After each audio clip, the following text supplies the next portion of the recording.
네, 반갑습니다. 6주 완성 임용 영화를 시작하게 된 연극영화 윤쌤 최윤이라고 합니다. 반갑습니다. 또 이제 8주 완성 임용 연극 강의를 끝내고 이제 영화 강의를 시작하게 됐어요. 영화 강의를 또 기다리시는 분들이 좀 있었을 것 같은데 아무래도 영화 강의가 조금 진입 장벽이 있습니다. 영화를 공부하는 거에 있어서 조금 영화 언어라고 하죠. 영상은 또 이제 다른 분야이기 때문에 연극을 하셨던 분들은 영화를 하는데 조금 어려움이 있습니다. 그래서 또 기다리시는 분이 있었을 것 같고 또 영화 그 자체를 공부하는 거 이외에 이 영화로 시험을 본다, 이거는 또 다른 얘기거든요. 그렇기 때문에 좀 기다리신 분이 있었을 것 같고, 또 특별히 저는 지금까지 제 강의를 굳이 이렇게 막 오리엔테이션을 하고 그러지는 않았는데 조금 필요하신 분들이 또 있을 것 같아서 커리큘럼을 진행하는 데 있어서 여러분 커리큘럼을 들을지 말지 이렇게 도움이 되시라고 좀 오리엔테이션을 좀 이례적으로 좀 해보게 됐습니다. 그래서 제 강의에 대해서 6주 완성 임용 영화 그 제목이고요. 아직 책이 안 나와가지고 책이 나오면은 여러분에게 좀 공개를 해 드릴 거고, 수업 방식은 기존에 제 수업을 들으셨던 분은 잘 아시겠지만은 세 가지 스텝으로 이루어집니다. 첫 번째는 이제 기출문제 분석이죠.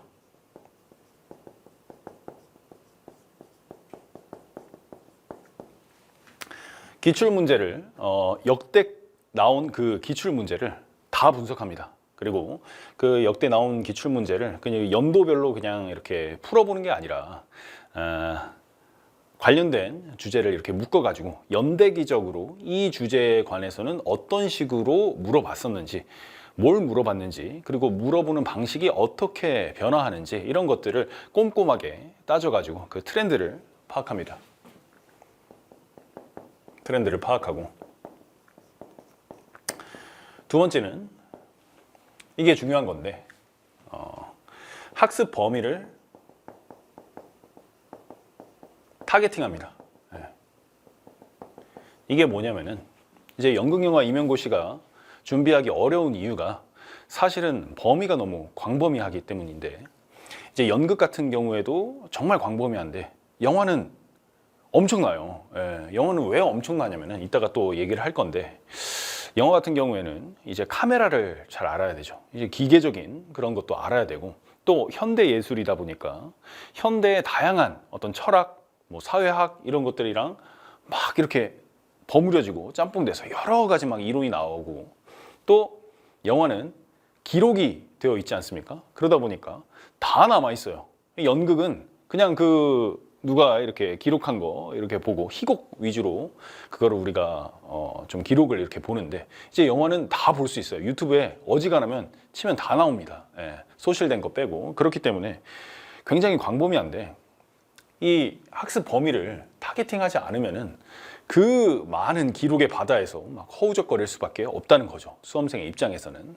그런데 이제 기출문제 분석을 통해서 우리가 정확하게 공부해야 되는 범위가 어느 정도까지냐, 이런 것들을 조금 산정해 볼 수가 있다는 거죠. 그래서 학습 범위를 타겟팅하는 것은 결국에는 선택과 집중을 하는 데 유리하죠.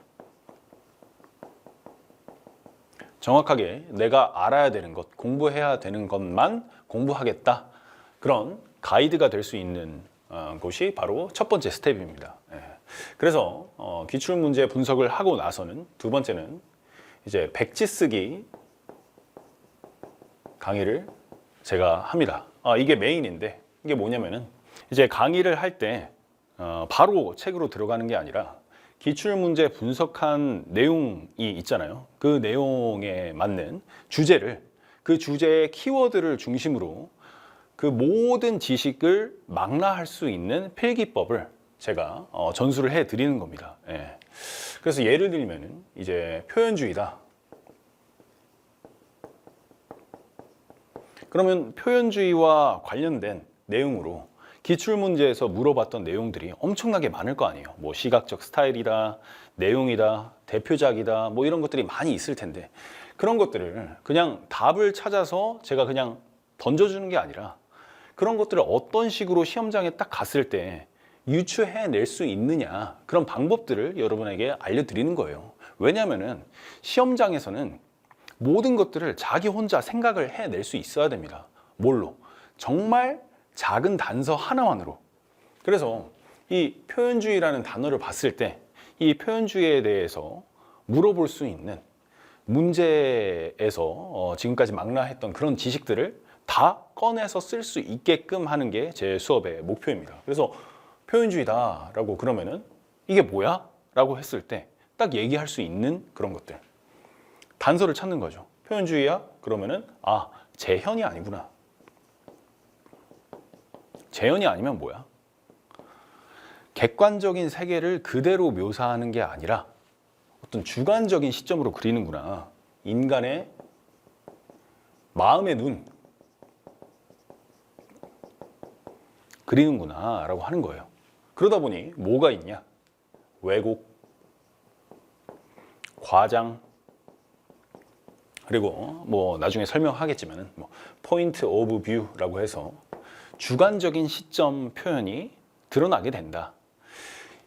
이런 것들을 바탕으로 하는 시각적 스타일이 나오는데 그 시각적 스타일은 여러 가지가 있다. 뭐 예를 들면 조명이 있고 뭐 소재가 있고 뭐 카메라 움직임, 연기, 배우 이런 것들이 있는데 이런 것들을 어떻게 생각하느냐 뭐 이거는 뭐 수업에서 본격적으로 다룰 예정입니다. 뭐 이런 식으로 하나의 단서로 키워드로부터 모든 것들을 망라해낼 수 있는 그런 수업을 제가 진행하고요. 그 다음에는 이제 자체 개발한 교재가 있습니다. 세 번째는 교재를 통해서 강화하는 거죠. 강화 내지는 여러분의 어떤 지식을 공고화합니다. 그래서 교재는 기본적으로 제가 백지 쓰기 한 내용을 뭐 약간의 줄글로 이렇게 표현되어 있는 내용들 내지는 다양한 어떤 개론서라든지 교과서라든지 그런 표현에 여러분이 익숙해질 수 있도록 그런 내용들로 구성을 하는데 특히 여기에는 읽기 자료 그리고 심화학습 뭐 이런 내용이 있습니다. 뭐 이런 것들을 통해서 여러분이 조금 수험생의 입장에서는 헷갈릴 수 있는 부분들이 있어요. 예를 들면 이런 거예요. 프랑스의 인상주의라는 게 있습니다. 인상주의. 그리고 독일의 표현주의는 뭐가 다르냐? 뭐가 다른 거다? 이거를 뭐 다루기가 쉽지가 않죠. 그런데 그런 것들이 해결이 안 되면은 사실 수험생의 입장에서는 마음이 되게 불안하거든요. 이게 엄청 막 중요한 내용은 아니어도. 그렇기 때문에 관련된 내용으로 뭐 이런 읽기 자료를 제가 드리는 거죠. 간단하게 좀 말씀드릴까요? 이제 표현주의는 아까 왜곡과 과장 이런 것들이 심하다고 했었죠. 근데 인상주의는 역시 그 사람의 주관, 감정을 표현하기 위한 그런 사조였습니다.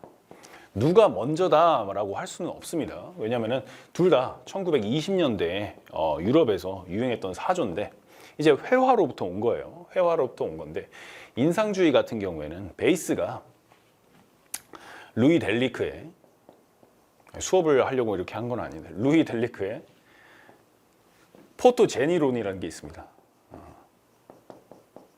포토제니라는 건 뭐냐면은 사진 혹은 그 카메라로 포착하는 그 이미지가 현실과는 다른 어떤 양감이라든지 질감이라든지 구성이라든지 이런 것들이 있어서 현실을 그대로 이렇게 묘사하기보다는 재구성하는 것이다 라고 해서 카메라의 실험적인 측면이 많아요. 근데 독일 표현주의는 어떻습니까? 카메라로 실험을 한다기보다는 전체적으로 다 어둡고 음울하고 음울하고 왜곡되고 과장된 세계를 그린다는 거죠. 근데 여기서는 막 왜곡하거나 과장되거나 어둡고 음울한 세계를 그린다거나 그러지는 않는다는 거죠. 그런 차이가 있습니다. 예를 들면 이런 것들을 여러분이 충분하게 좀 이렇게 구분해서 이해할 수 있도록 그런 주제들로 조금 내용을 넣어놨습니다. 그러니까 이제 수험생에게는 많이 도움이 되죠. 그리고 개인적으로 제가 수험 생활을 해봤기 때문에 수험생의 입장에서는 어떤 부분이 조금 해결이 안 된다, 어떤 부분이 어렵다 이런 것들을 잘 알고 있기 때문에 그런 부분을 탁 찔러줄 수 있는 그런 내용으로 구성이 되어 있죠. 예. 이거는 뭐 그냥 예시로 하나 보여드린 거고 유용한 게 상당히 많습니다. 예. 기대하셔도 좋고 어쨌든 저쨌든 그래서 이제 수업에 대한 내용은 뭐 다 아실 거라고 생각을 합니다. 대신에 이제 복습하는 방식은 더 중요하죠. 복습 방식. 이제 수업을 듣게 되시면은 여러분이 복습을 하셔야 되는데 저는 개인적으로 제가 하는 수업도 참 중요하지만 복습이 가장 중요하다고 생각을 합니다. 그래서 여러분에게 꼭 이렇게 당부드리는 말이 제 강의를 들으면은 첫 번째는 백지 쓰기를 꼭 하시라라고 말씀을 드려요. 항상 여러분 이면지랑 펜을 들고 다니십시오. 그래서 쉬는 시간마다 혹은 여러분 어디 가서 막 카페에 앉아 있거나 친구 기다리거나 막 그럴 때 백지 쓰기를 하세요. 뭐 하냐? 그러면은 그냥 백지 들고 가가지고 펜도 막 좋은 거 쓰지 말고 모나미 펜 이런 거 있잖아요. 막 쓸 수 있는 거 그냥 앉아가지고 어제 배웠던 내용 그냥 생각을 하는 겁니다. 어제 뭐 배웠지 하면서 어제 나는 뭐 뉴 아메리칸 시네마를 배웠어. 뉴 아메리칸 시네마를 배웠어. 이게 뭐였지? 뉴 아메리칸이란 뭐였지? 아메리칸 시네마의 기존의 아메리칸 시네마에 반발하는 거구나. 왜 반발을 했댔지? 시대적 배경 보면은 뭐 60년대였지. 60년대 뭐였지? 베트남 전쟁이 있었지. 청년 문화 있었지. 막 이런 거 막 떠올리는 겁니다. 그리고 뭐 누벨바그의 영향이 있었지. 막 떠올리고 막 혼자 막 써가는 거예요. 그러다 보면은 이제 내가 떠올리지 못한 부분이 있죠. 네. 그거를 나중에 다 써놓고 보고 윤쌤의 그런 필기랑 비교를 해보는 거예요. 비교를 해봐서 내가 이런 부분은 몰랐구나 하는 거죠. 그래서 나중에 보충하고. 무슨 말인지 다 아시죠? 다 지금 그렇게 잘 하고 있을 거라고 생각을 하고 어쨌든 이 방식이 중요한 이유는 뭐냐면은 첫 번째는 여러분이 단순히 그냥 기억을 하는 것을 넘어서 공고한 학습망을 구축합니다. 이게 그냥 컴퓨터로 그냥 탁탁탁 치는 거랑 완전 다르다고 말씀을 드렸었어요. 이게 뇌과학적으로 손으로 계속 이렇게 쓰는 작업은 여러분의 이 뇌에 있는 그 시냅스 이런 것들을 계속해서 연결시킵니다. 그래가지고 나중에 여러분이 진짜 시험장에 갔을 때 딱 어떤 단어만 딱 보고서도 정말 필요한 그 지식들이 왕창 다 쏟아져 나오는 그런 것들을 경험할 수 있다는 거죠. 그게 바로 이제 윤쌤의 어떤 백지 쓰기의 기적 이런 거죠. 기적을 경험할 수 있다. 이렇게 말씀을 드렸죠. 그리고 두 번째는 여러분이 뭘 잘 기억 못하는지 자기 점검의 기회가 되는 거예요. 자기 점검의 기회. 그래서 아까 말씀드렸다시피 내가 이거는 아는데 이거는 내가 생각을 잘 못하고 있구나 막 이런 것들을 점검해 볼 수 있는 기회가 되니까 맨날 쓰면은 맨날 그 모의 테스트를 보는 거예요. 실제로 우리가 뭐 연극영화 임용고시에서 모의고사 이런 거 없잖아요. 그런데 이제 이 백지 쓰기를 통해서 혼자 할 수 있다는 거죠. 그리고 이제 백지 쓰기는 기본적으로 여러분 하시면 되겠고 두 번째 복습 방식은 이제 누적 학습입니다. 누적 학습. 이것도 뭐 제가 책을 통해서도 여러 번 얘기했지만은 예를 들면 이런 거예요. 오늘 여러분이 제 강의를 이렇게 듣잖아요. Day 1 해서 듣는다. 그러면은 1일차 학습량이 있죠. 1일차. Day 1이나 1일차 학습량이나 똑같은 말인 것 같은데 1일차 학습량을 뭐 4시간 했다. 그러면은 여러분이 Day 2에는 뭘 해야 됩니까? 2일차 학습량을 나가야 되죠. 근데 2일차 학습만 나가면 안 되죠. 뭘 해야 되느냐? 1일차 학습량이 그대로 공부를 그대로 하는 겁니다. 그렇다고 뭐 강의를 그대로 봐라가 아니라 복습을 하라는 거죠. 1일차 학습량을 하는데 이게 처음에 공부할 때는 4시간이 걸렸지만은 두 번째 공부할 때는 한 절반 정도로 줄어요. 복습할 수 있는 시간이, 복습하는 시간이, 내가 이해하는 시간이. 그래서 2시간을 복습을 하고 최소한 여기에 투자했던 시간보다 절반 정도는 투자를 하고 거기에 이제 2일차 진도를 나가는 겁니다. 한 4시간 정도 나가는 거죠. 그러면은 이론상 데이 3 때는 어떻게 됩니까? 1일차 했던 거는 또 복습해야죠. 네, 복습 또 해야죠. 그래서 최소한 어제는 2시간 했으니까 오늘은 1시간 하는 거죠. 그리고 어제 나갔던 진도를 복습 또 해야죠. 그래서 2시간 하고 그리고 오늘 진도도 나가야죠. 그래서 3일차 진도 4시간. 그래서 이론상 어떻게 해야 되느냐, 여기 자리가 없어갖고 이론상 어떻게 되냐면은 이론입니다. 이론상 X1이 된다. 아이고 칠판이 X1이 된다. 그러면은 1일차는 몇 번 학습이 됩니까? 몇 번 학습되죠? X번 반복이 되죠. X번 반복. 시간은 얼마나 걸리나요? 2분의 X제곱승의 4가 되죠. 수학 어려우면 여러분 무시하셔도 돼요. 2일차는 X-1번 반복되죠. 그럼 2의 X-1분의 4만큼 되는 거죠. 점점점 가면은 X1차에는 X1차에 배운 내용이 4시간 걸리는 거죠.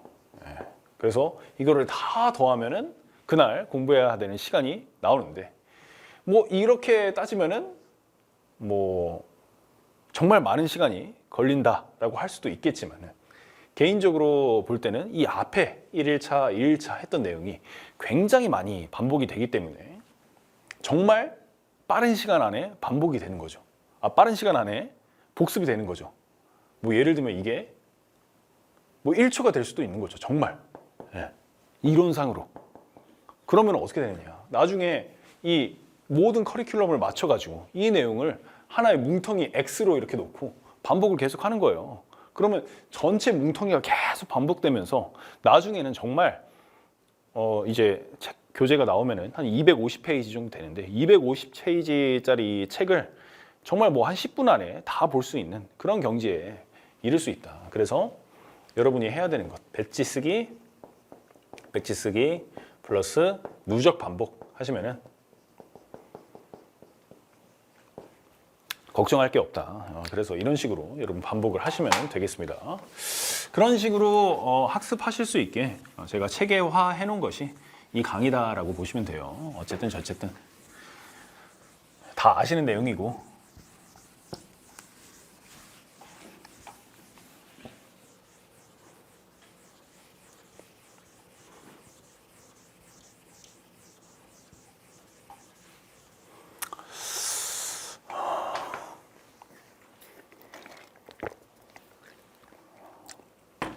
이제 본격적으로 영화 강의에 대해서 좀 말씀을 드리도록 하겠습니다. 오리엔테이션이니까 조금 잔소리가 긴데 이제 영화 강의가 상당히 어려워요.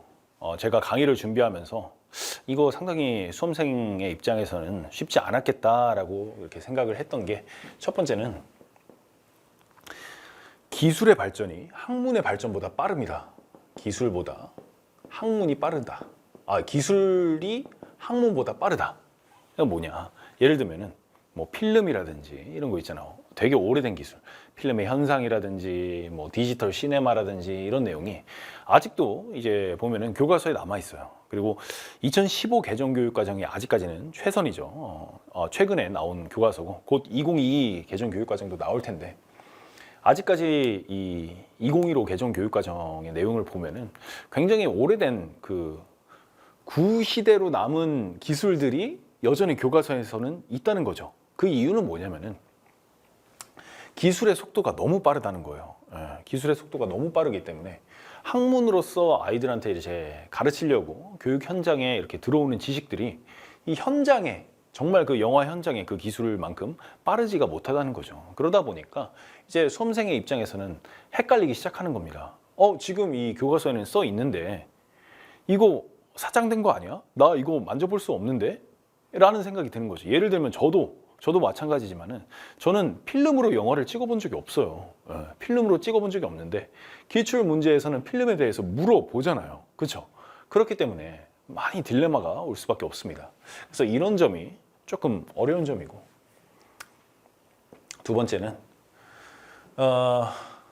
이건 정말 좀 역설적인 내용인데 너무 기록이 많아요. 기록이 너무 많아요. 그 이유는 일단 기록의 예술이죠. 영화는 필름에 기록을 해서 남아있는 게 되게 많습니다. 그리고 이런 것들을 남기기 위해서 정말 많은 영화인들이 노력도 많이 했고, 또 뭐 시네마테크라고 해가지고 이제 근현대의 영화 이런 것들을 다 남겨놓은 데도 있고, 또 이론도 되게 많아요. 그러다 보니까 너무 방대하다. 연극 같은 경우에는 현장의 예술이잖아요. 그래서 한번 딱 하고 나면은 끝나고 없어져 버리는데 영화는 다 남습니다. 그러다 보니 이제 책마다 이렇게 보면은 대표 작품이라고 하는 것들이 너무 많아요. 이제 표현주의, 인상주의, 뿐만 아니라 시적 리얼리즘 이런 거 보면은 대표하는 작품, 게임의 규칙, 이런 거 있지만은 책마다 다르게 소개하잖아요. 그러면은 대표적인 작품이 이거라고 하는데 뭘 봐야 되는지, 다 보긴 해야 되는지, 다 알아야 되는지 이런 것 때문에 상당히 이제 수험생의 입장에서는 조금 어려울 수밖에 없다는 거죠. 그리고 세 번째는 이것도 제가 이제 강의 준비하면서 조금 어려움을 느낀 내용인데 용어의 다의성입니다. 용어의 다의성. 용어가 있는데 되게 다양한 의미로 쓰이는 영화의 용어들이 참 많다는 거를 제가 좀 느꼈던 게, 예를 들면 이런 거예요. 몽타주다. 이거를 정확하게 정의할 수가 없는 겁니다. 왜냐면은 몽타주는 기본적으로 이제 소비에트 영화, 1920년대 그 소비에트 영화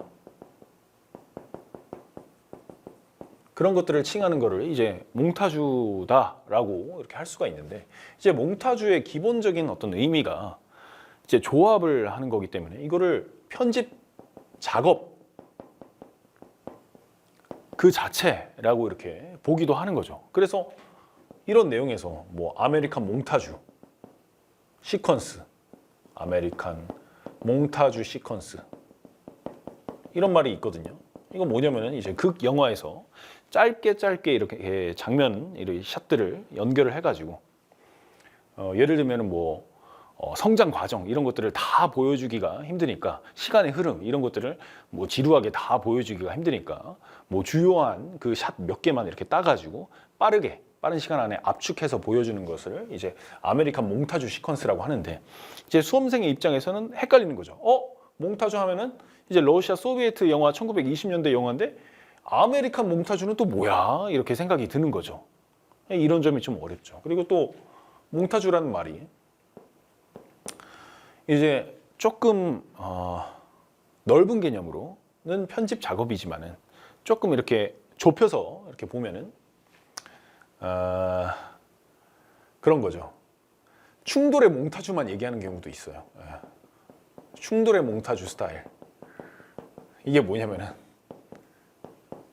나중에 다 배울 거지만은 이 몽타주라는 말이 처음에는 이제 편집을 연구하는 데서 이렇게 발전을 했지만은 이제 나중에는 에이젠슈타인이라는 걸출한 영화 감독이 나오게 되면서 이제 몽타주는 에이젠슈타인이 말하는 충돌의 몽타주 스타일을 이제 대변하는 말이다라고 해가지고, 이게 대변되는 말이 이제 2021년도 기출문제에 나온 데쿠파주라는 내용이죠. 편집을 하긴 하는데 충돌시킬 거냐, 연결시킬 거냐, 그 스타일에 따라서 몽타주를 다르게 쓰는 거죠. 그래서 책을 읽다 보면은 이 몽타주라는 단어를 쓰긴 쓰는데 어떤 식으로 쓰는 거냐, 그러니까 이제 수험생의 입장에서는 이렇게 정확하게 이 개념이 이렇게도 쓰일 수 있고 이렇게도 쓰일 수 있고 이렇게도 쓰일 수 있다는 거를 알기 전에는 굉장히 헷갈리는 거죠. 그래서 이제 영화를 공부하는데 어려움이 많이 있다라는 생각이 저는 좀 들었는데, 그러면은 이렇게 문제 상황이 있으면은 극복을 해야 되잖아요. 어떻게 극복을 할 것인가, 내지는 어떻게 극복을 해 드릴 것인가 생각을 많이 해봤습니다. 극복을 어떻게 해드릴까? 첫 번째는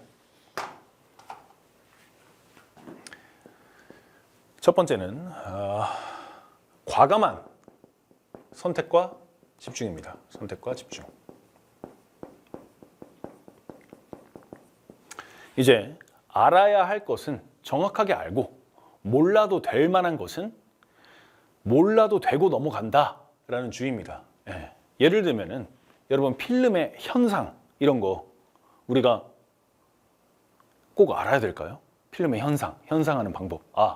야 이거 기출문제 필름 막 이렇게 구조 나왔으니까 정확하게 알아야 될까요? 필름은 어디서 구하죠? 현상은 어떻게 해보죠? 그거 어디서 구해요? 지금 교육 현장에서 저는 필름을 한 번도 못 봤습니다. 물론 이제 선배 선생님들은 필름 가지고 이렇게 해본 경험도 있겠지만은 이건 제 개인적인 의견입니다. 제 개인적인 의견으로는 앞으로는 이제 교육 현장에서 필름 절대 사용할 일도 없습니다. 지금 필름 구하는 것도 어렵고 교육 그 예산으로 살 수도 없어요. 그렇기 때문에 교육 현장에서 정말 필요로 하는 지식을 아마 물어볼 겁니다. 이 연극영화 임용고시라는 시험이 영화인을 뽑는 게 아니에요. 연극인을 뽑는 게 아니에요.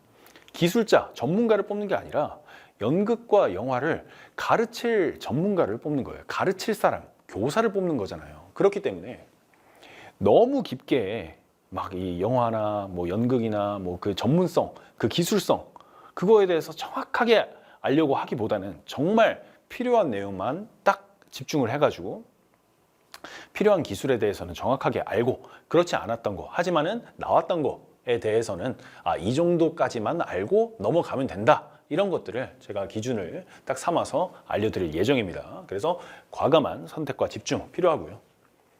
두 번째는 기록이 너무 많다. 뭐 대표작이라든지 이런 내용, 이런 것들도 역시 과감한 선택과 집중인데, 이거는 어떻게 선택하냐면은 기출문제, 그리고 교과서, 그리고 개론서, 이런 다양한 텍스트들에서 공통되는 것만 여러분 정확하게 기억하면 됩니다. 공통되는 것만. 그 이유는 뭐냐면요, 예를 들면 이런 거예요. 제가 그 연극 강의에서도 말씀드렸지만 2021년도 문제 중에 뭐 뮤지컬과 관련된 내용이었는데, 북 뮤지컬과 관련된 전설이 있죠. 북 뮤지컬 이거 찍어서 맞춘 내용.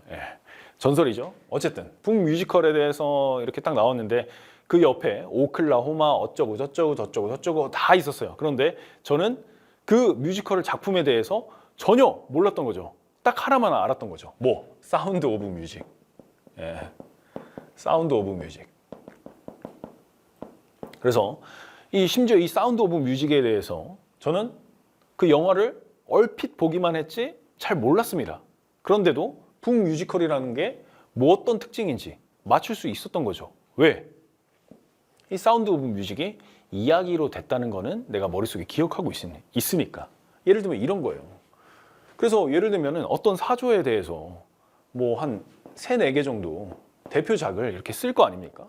그 중에 여러분이 단 하나만 알고 있어도 맞출 수 있는 가능성이 생기는 거예요. 그렇기 때문에 다 알 필요 없고 정말 대표적인 거 몇 가지만 알아두면 된다. 대표 작품, 대표 작가, 감독, 이 정도만 여러분 아실 수 있게 그런 것들을 제가 여러 가지 책을 이렇게 망라했습니다. 뭐 공구 개정 교과서, 15 개정 교과서, 그리고 개론서도 막 그냥 대표적인 영화의 이해 그것만 보는 게 아니라 어지간한 그 선생님들이 참고할 만한, 출제위원이 참고할 만한 개론서는 다 봤어요. 다 봤기 때문에 거기에서 주로 이것만은 이제 문제를 낸다면은 이거는 꼭 넣겠다 하는 것들은 제가 다 다루기 때문에 그런 것들에 대해서 너무 걱정하지 않으셔도 될 것 같습니다. 영화를 다 봐야 된다 이렇게 생각하면은 힘들죠.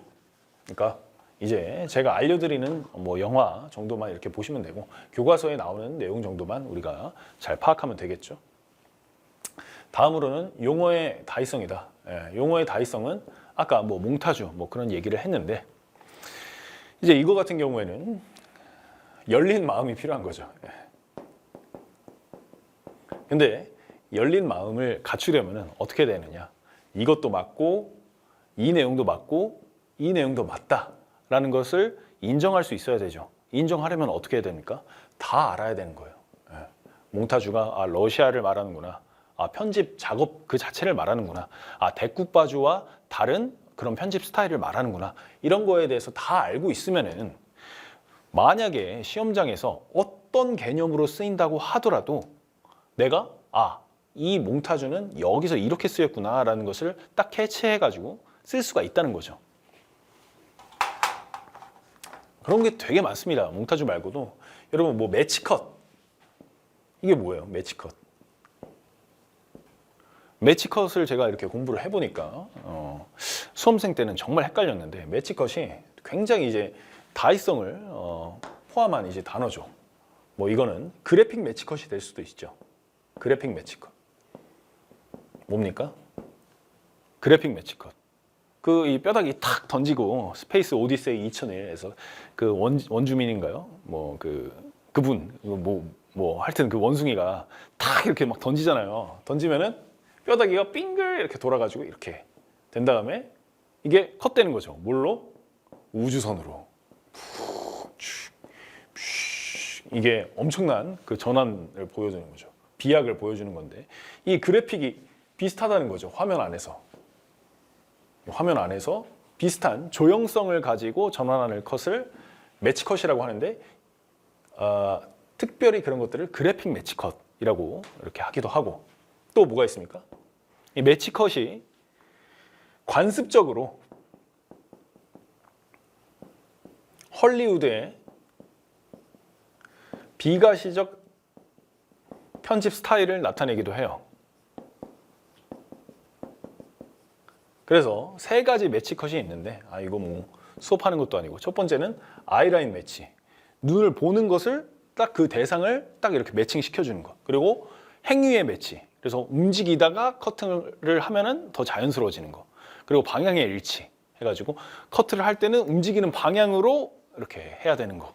이거는 뭐 나중에 이제 수업을 하면서 다 할 겁니다. 너무 많은 것들을 보여드리는데 어쨌든 열린 마음을 가지고 있어야 되는 거죠.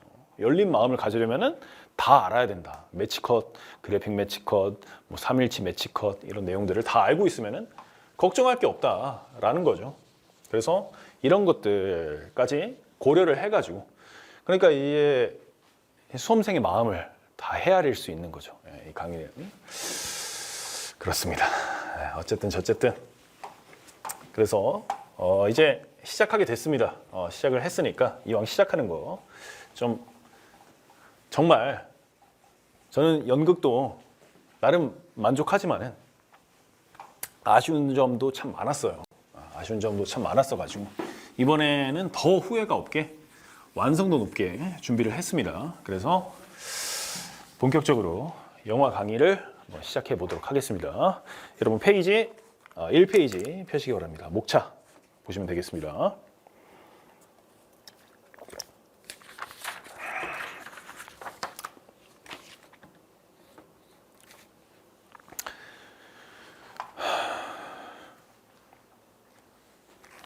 자, 목차 보시면은 영화의 탄생부터 이제 헐리우드 영화사부터 쭉 이렇게 있죠. 그래서 아방가르드 영화까지 93페이지까지 있습니다. 보통 한 이제 1부를 한 3주 정도 해가지고 전체 이제 세계 영화사라든지 한국 영화사 이렇게 한국 영화사 전까지 커버하는 방향으로 이제 3주 정도 잡았고 그 이후에는 이제 기타 문제죠. 근데 이제 기타 문제지만은 조금 고득점 할 수 있기 위해서는 이런 주제들을 조금 잘 다뤄놓으면 고득점 할 수 있는 주제들. 그래서 후반부는 한국 영화사부터 기타 다양한 내용들까지 커버할 수 있도록 구성을 했습니다. 그래서 앞으로 한 3주 안에는 세계 영화사 내용들을 커버를 할 거고 뭐 미국과 유럽을 중심으로 우리가 배워보도록 할 거예요. 자, 보면은 이제 2페이지 먼저 이제 기출 문제부터 보도록 하겠습니다. 2페이지 보시면은 영어의 태동이죠. 그래서 문제 이렇게 보면은 2011년도에 나온 문제입니다. 영화의 기술적 탄생 배경에 대한 각 장치의 설명으로 옳은 것은 이 나왔죠. 그래서 키네토스코프, 조이트로프, 소마트로프, 카메라 옵스큐라, 시네마토그래프 이렇게 있는데 보통 이제 연극 개론서나 연극이 아니라 영화 개론서라든지 교과서에서 맨 처음에 나오는 내용이죠. 보도록 하겠습니다. 1번 키네토스코프, 필름에 찍힌 영상을 장치의 구멍을 통해 한 사람씩 차례대로 들여다보면 움직임을 볼 수가 있다. 맞나요? 틀리나요? 맞는 내용이죠. 이제 키네토스코프는 이따가 배울 거지만은 에디슨이 개발한 장치인데 이제 영화의 기술은 가지고 있었지만은 영사 기술은 개발하지 않았던 거죠. 그래서 개인적인 관람을 하는 장치로서 남아 있는 게 이제 키네토스코프. 그래서 정답이 옳은 것을 고른 거니까 1번이죠. 2번. 여러 장의 종이에 움직임을 세밀하게 나누어 그린 그림들을 차례로 빠르게 넘기면 움직이는 이미지를 얻을 수 있다. 그러니까 종이에 그림을 이렇게 그려가지고 이렇게 쫙쫙 이렇게 넘기는 거죠. 쭉쭉 넘기는 거죠. 이걸 뭐라고 합니까? 이거는 플립북이라고 합니다. 플립북. 그래서 여러분 이제 이따 배울 거지만은 플립북 옛날에 장난 많이 쳤는데 장난 안 쳤나요, 여러분? 교과서 이렇게 귀퉁이에다가 이렇게 그리잖아요. 이 귀퉁이 확대해 보면은 이제 막 졸라맨으로 막 그려가지고 졸라맨이 막 이렇게 막 싸우는 거 첫 번째 컷 이렇게 쓰고 두 번째 컷은 이렇게 손이 앞으로 이렇게 퍽 나가는 거. 그래서 이렇게 쭉 넘기면 만화처럼 이렇게 보이게 하는 거. 그거를 이제 플립북이라고 합니다. 플립북. 이따 배울 겁니다. 그 밑에 회전하는 원통 안쪽에 연속적으로 그려진 그림 띠가 있어. 원통이 회전할 때 수직으로 난 틈새를 들여다보면 움직임이 나타난다. 이건 조이트로프죠. 조이트로프. 이따 배울 거고. 그 밑에 한쪽에 구멍이 있고 반대쪽 면에는 밖에 있는 대상이 똑바로 비춰지는 장치이다. 이거 자체는 카메라 옵스큐라를 얘기하고 있는 것 같은데 카메라 옵스큐라는 똑바로 비춰지는 장치가 아니라 반대로 비춰지는 장치죠. 이따가 또 이렇게 배울 거지만 이제 카메라 옵스큐라라는 장치가 있었는데 한 14세기, 15세기 르네상스 시기 때 그때부터 이제 자연이라든지 이런 것들을 재현하려는 그런 욕구가 발생이 돼가지고 이런 어둠 상자 같은 걸 개발을 해요. 이렇게 막 뚫려 있어가지고 어둠 상자인데 만약에 여기에 사람이 이렇게 서 있다 그러면은 이 벽면에 어떻게 비추냐? 이렇게 거꾸로 비추는 거죠. 그렇죠? 이해하셨죠? 거꾸로 비추는 거예요. 왜 그런지는 여러분이 좀 생각해 보세요. 하여튼 이제 카메라 옵스큐라는 이렇게 반대로 이렇게 비추는 겁니다. 그런데 이제 나중에 이렇게 그림 보면은 뭐 이런 게 있어요. 이렇게 사람이 이렇게 보는 거. 이거는 뭐냐면은 여기에 거울을 설치한 거죠. 거울을 한 45도 각도로 설치를 하면은 이렇게 거꾸로 비친다고 했으니까 이렇게 되겠죠? 잘 보입니까? 그래서 똑바로 서 있으면은 거꾸로 비치는데 이 거꾸로 비치는 게 이게 거울이다 보니까 거울이 어떻게 비칩니까? 다시 이렇게 탁 튕겨가지고 거꾸로 되면서 여기에 사람이 이렇게 다시 똑바로 이렇게 서게 보는 거죠. 그러면 사람의 눈이 여기에 이렇게 있으면은 여기로 이렇게 보면은 이게 똑바로 비쳐 보이는 거죠. 이게 이제 카메라의 원형이 되는 거죠. 어떻게 되는 겁니까? 여기에 렌즈 이렇게 있어가지고 여기에 필름이 이렇게 딱 있는 거죠. 필름이 있고 여기에 거울이 있어가지고 뷰파인더로 이렇게 보면은 똑바로 이렇게 나타나는 거죠. 그래서 이제 거울이 있는 거고 요즘에는 디지털 시대라서 카메라에 이제 거울이 없는 게 있죠. 이게 뭐냐면 이제 미러리스죠. 미러리스. 미러가 없다. 그래서 이제 카메라 옵스큐라를 설명하는 내용인데 똑바로가 아니라 반대로 비춰지는 장치고 그 뒤에 있는 내용은 필름을 장착하여 사용하는 촬영 장치인 동시에 영사기이기도 하다. 그러니까 이 첫 번째 문장은 아까 첫 번째 문장은 카메라 옵스큐라를 말하는 게 맞는데 그 뒤에 문장은 시네마토그래프를 얘기하는 거죠. 영사기와 촬영기를 합쳐놓은 기술을 가진 게 이제 시네마토그래프, 류미에르 형제가 만든 시네마토그래프고 5번 시네마토그래프 설명을 봅니다. 원판의 한쪽 면에는 세 그림이 그려져 있고 반대쪽 면에는 세 장이 그려져 있다. 원판의 양쪽 끝에 각각 줄을 달고 움직이면 원판이 돌아가면서 마치 새가 세 장에 있는 것처럼 보인다. 이거는 소마트로프라는 것에 대한 설명입니다. 이것도 장난감인데 이제 앞면에 새가 있어요. 새. 꽥 이렇게 있고 뒷면에 이제 세 장 이렇게 있으면은 앞면 똑같은 이 동전같이 앞면에 뒷면이에요. 그래서 이거를 쭉쭉 이렇게 고무로 이렇게 탁탁 당기면은 이게 빙글빙글빙글 이렇게 돌아갈 거 아닙니까? 그러면은 그 잔상 효과에 의해서 새가 이렇게 있고 이렇게 갇혀 있는 새가 이렇게 보인다는 거죠. 잔상 효과에 의해서 이거를 소마트로프라고 합니다. 어쨌든 그래서 정답은 1번인데 나머지 이 설명을 통해서 기출문제, 그러니까 영화 임용고시에서 알아야 되는 그런 장난감들, 그런 게 뭔지 알 수가 있다는 거죠. 영화의 태동기에 만들어진 장난감들, 이런 것들에 대해서 물어볼 수 있겠구나라고 생각을 할 수가 있겠고, 밑에 2013년도 문제 보도록 하겠습니다. 영화는 서구 사회에서 근대화가 본격적으로 전개된 시기에 등장했다는 점에서 모던 타임즈의 산물로 불린다. 이런 맥락에서 영화의 등장에 영향을 미친 요인으로 옳지 않은 것을 물어봤네요. 옳지 않은 것은 1번. 세기 말 현상으로 인해 사회 전반적으로 현실 도피의 심리가 팽배해졌다.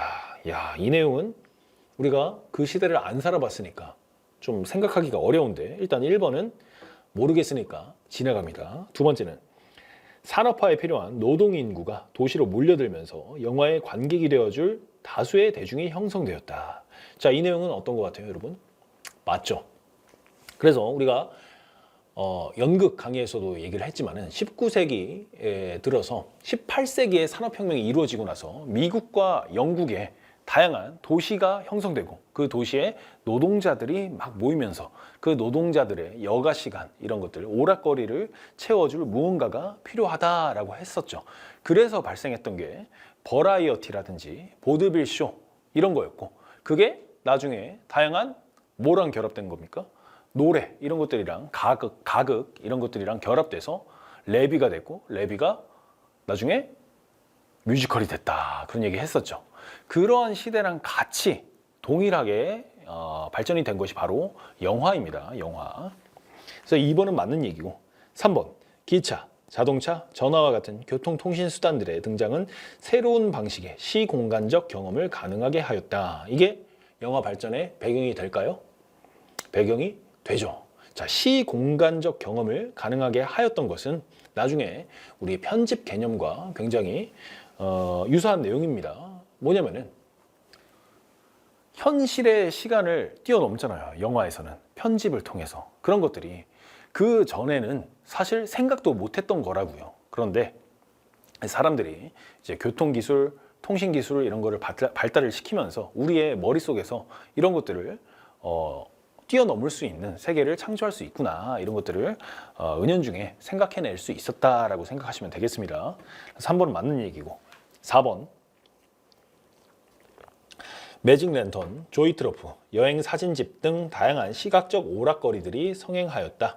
맞는 얘기죠. 아까 그 산업혁명과 관련해서 이런 다양한 오락거리들이 성행하였다. 맞는 얘기고 5번 사진술의 등장으로 좀 더 사실적인 이미지를 기록할 수 있는 기계 복제의 시대가 시작되었다.